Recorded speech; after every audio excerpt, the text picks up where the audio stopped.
ये कहानी है सूर्यपुर नाम के एक समृद्ध और सुंदर राज्य की। सूर्यपुर अपनी ऊंची प्राचीरों, हरियाली से घिरे खेतों और शांत जीवन के लिए जाना जाता था। इस राज्य के राजा थे महाराज देवव्रत, जो अपनी न्यायप्रियता, धैर्य और करुणा के लिए प्रसिद्ध थे। उनके राज्य में अमीर गरीब का भेद नहीं किया जाता था और न्याय सबके लिए समान था। लेकिन उसी सूर्यपुर राज्य के अंतर्गत आता था एक छोटा सा गांव, नीलकंठपुर। ये गांव वैसा नहीं था जैसा महलों के पास बसे चमकदार कस्बे होते हैं। यहाँ मिट्टी के घर, टूटी छप्परें और मेहनत की गंध बसती थी। नीलकंठपुर के एक कोने में रहती थी शारदा देवी और उनका बेटा अर्जुन। अर्जुन पेशे से एक जूता सिलाई करने वाला कारीगर था। उसके पिता का देहांत बचपन में ही हो गया था। घर में सिर्फ माँ और बेटा थे। माँ बीमार रहती थी और अर्जुन ही उनका एकमात्र सहारा था।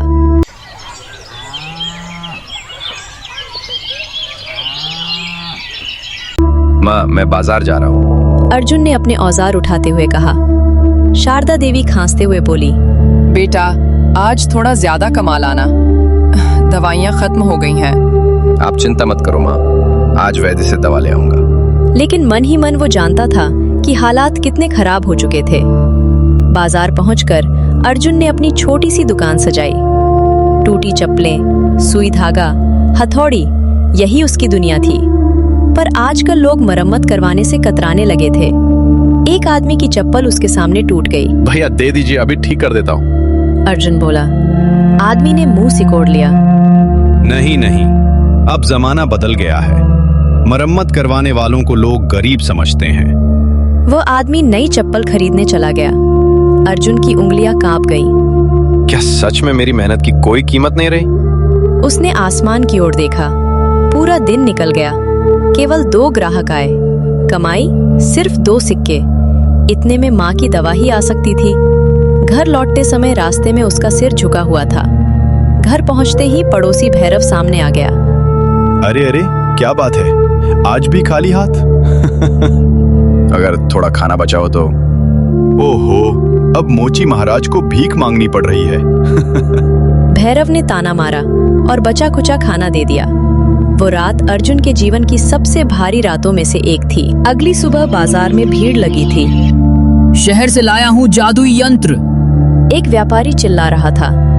जूता डालो, 2 पल में नया। मुखिया ने उस यंत्र को खरीद लिया। अर्जुन की जमीन खिसक गई।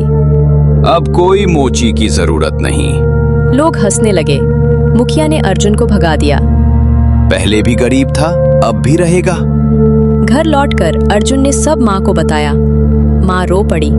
उसी समय उसकी बहन कविता और जीजा माधव आए।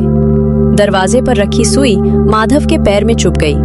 कविता चीख पड़ी, ये घर मनहूस है, और वे चले गए। माँ ने भी गुस्से में कह दिया, मेरी आंखों के सामने से हट जा। यही वो पल था जब अर्जुन पूरी तरह टूट गया। अर्जुन बिना दिशा के जंगल की ओर निकल गया। वहां एक पुराना कुआं था। वो रोता चिल्लाता रहा और अचानक फिसलकर कुएं में गिर पड़ा। अंधेरे में एक आवाज आई, डरो मत मनुष्य। एक जादुई मेढक बोल रहा था। वो एक श्रापित अप्सरा नैना थी। मुझे छुओ, मैं मुक्त हो जाऊंगी। अर्जुन ने उसे छुआ। रोशनी फैली। अप्सरा मुक्त हो गई। तुमने मुझे आजाद किया है। आज से जिस जूते को छुओगे वो तुरंत ठीक हो जाएगा। पर ग्राहक? एक ऐसा ग्राहक आएगा जो तुम्हारी किस्मत बदल देगा। राजमहल में राजकुमारी वैदेही की कांच की चप्पल टूट गई थी। वो उसकी माँ की अंतिम निशानी थी। राजा ने ऐलान किया, जो इसे ठीक करेगा उसे मुंह मांगा इनाम मिलेगा। अर्जुन पहुंचा। सबने रोका, पर राजकुमारी ने बुला लिया। अर्जुन ने चप्पल को छुआ। चमत्कार हुआ। पूरा दरबार सन्न रह गया। राजपुरोहित ने सवाल किए। अर्जुन ने बुद्धि और करुणा से उत्तर दिए। राजा प्रसन्न हुए। आज से तुम हमारे अधीन एक राज्य के शासक हो। राजकुमारी वैदेही ने विवाह का प्रस्ताव रखा। माँ शारदा देवी ने आशीर्वाद दिया। जो कल तक मनहूस कहलाता था, वही आज राजा बना।